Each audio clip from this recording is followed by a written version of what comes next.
Today I'm going to revamp a drawing from 2 years ago. This is a portrait of Curtis Connor.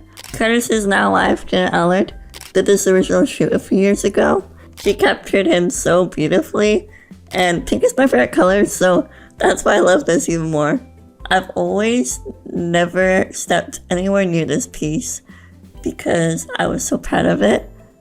It was considered one of my best drawings for a while there. And I didn't want to ruin perfection. But I eventually want to open an Etsy shop soon, once I have the funds for it. So I thought, I'm obviously going to sell this piece. I want it to be as updated as possible. So I just went in and did some touch-ups. Now I have two different types of ways that I redo a drawing. There's a revamp and there's a redraw. A redraw is where I do everything from scratch.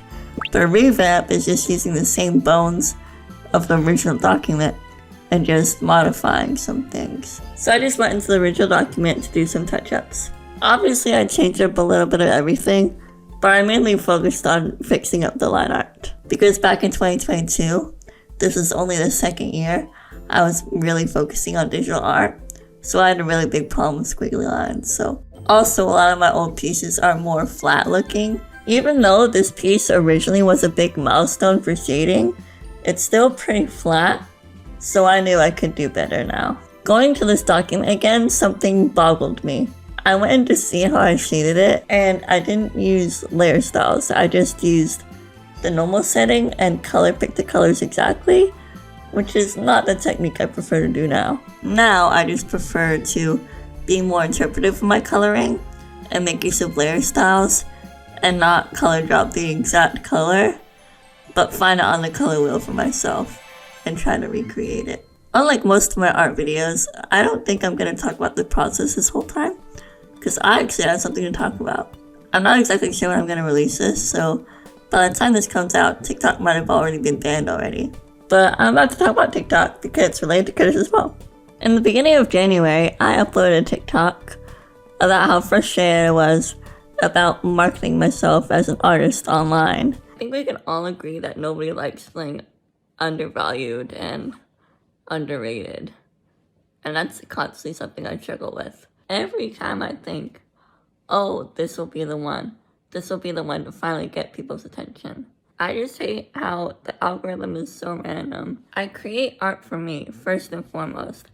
I only draw things I enjoy. I'm not drawing it with the intention of people seeing it. But you want people to enjoy your art, I feel like I'm begging for attention right now, but I'm just so tired that as artists in the social media market, we have to force ourselves to be marketers at the same time. It's so frustrating. I wish that I could just post my art and people would just magically find it. In my head, more views means more potential. That means I could get bigger opportunities than this. It's kind of tiring to do the same thing over and over. It was just a very honest rant of how I felt stuck in a cycle and I wasn't really getting anywhere. And then just a few minutes later, I decided to relate a recent TikTok meme to Curtis Connor. There's this viral moment that we kind of joke about in the fandom. It's this really old red carpet picture, and the outfit is very dated. That's all I'll say. It was good for the time, but it's goofy looking now. Anyway, this blew up, and I wasn't exactly surprised. And once again, I was frustrated because this is literally right after I was complaining about how my videos don't get enough engagement. Now I will admit, this was kind of a test. Sure, I got the idea, but while I was posting it, I was like, oh, let's see if this gets views instead. And it did. So unfortunately, I was not really able to enjoy the virality of it because people liked it because it was attached to Curtis, but it wasn't about me. It's about Curtis. And it kind of made me wonder. I was like, I wonder why so many creators clout chase, because at least when I happen to make videos about other creators and it does well, it doesn't really make me feel good. Like, It makes me really wonder why people choose that as a career path, to just ride other people's careers for views, because I don't really enjoy doing that. I want to be known for me, not just my relation to another creator. As much as I appreciate Curtis, that's not all I want to be known for.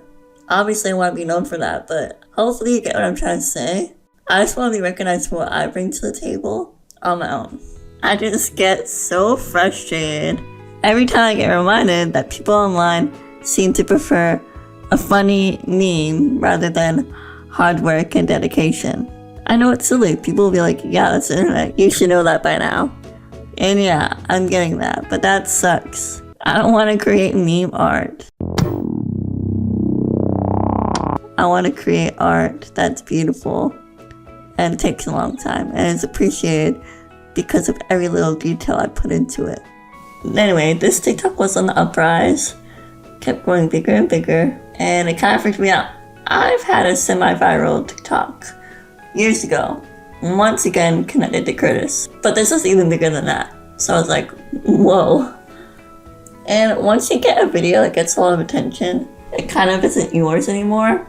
Like, you don't really have control over the comment section. They're kind of all just talking to each other and not to you. And then finally Curtis saw it because people were tagging him like crazy. A man of few words, as always. And he reposted it as well, so even more people found it. It was freaking me out, dude. I did not want this attention. If it's about my art, great. But like, this is overwhelming. I didn't know what to do with this many people on my page. Yeah. Luckily, Curtis Town members are really nice. I only got like one mean comment out of this. Some dude literally said that I was a jump scare. That was crazy, but I'm used to it. Disabled people know. Speaking of disability, if this is your first video to my channel, you might not know. I'm disabled. I was born with a disability. And because of that, I've been in the process for the past few months to get Social Security income. Part of that will help fund the Etsy shop that I want to open, that I was just talking about earlier. I've always wanted to sell my art for people, but I never really had the funds because there are a lot of different moving parts to that. I'm gonna sell prints, posters, some stickers too. I have so many pieces that I obviously can't sell everything, so I'm eventually gonna want some input from my followers on what things they want to buy. Like the most beloved things, I guess, just to gauge, because you know I can't sell everything. So yeah, like I said, because of that, I'm eventually gonna improve a lot of my old artwork, just so that my shop looks consistent. And I'm happy with what I'm selling.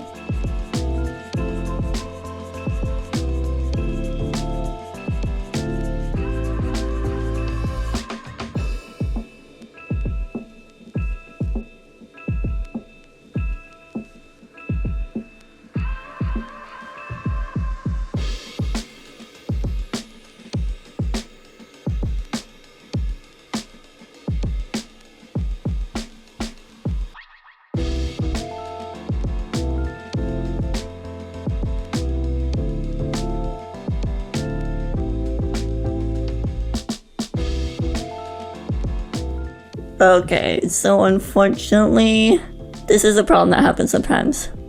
When I screen record my iPad, sometimes it just freezes up. And sometimes I'll start recording and it'll just stop without me even knowing. So I just gave up recording at one point, and now this is the final touches in Photoshop. Hopefully even now, without the finessing, you can tell that there's more depth to it. I also just slightly made the hair more detailed. I could have gone another level and added hair highlights, like with hair texture, like I do with most of my art now. But I honestly like the simplicity of having the hair all one color, so I decided to keep that. Honestly, like I said, this art was already so good on its own, so I actually didn't need to change that much. Something I also was really set on in this updated version was to add the original background. I just thought it looked kind of basic in the original, just having one flat color. So you know, I did all the work of doing that.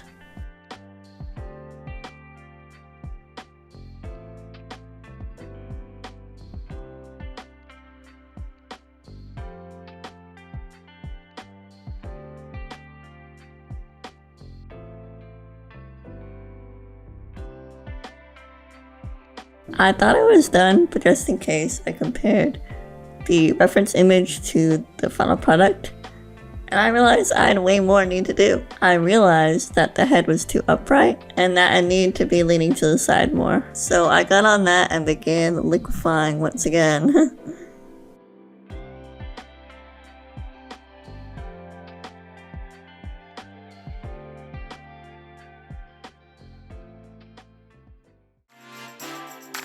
And finally, it is done.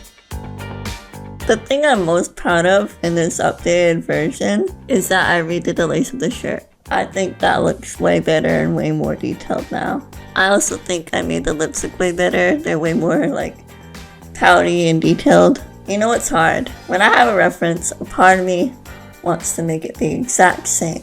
I want to capture the exact same look that the original image has. And then I remember, the whole point of art is to have your own interpretation. So it's not exact. So that's what I like about it. That is to say though, I think I captured the expression way better in this updated version.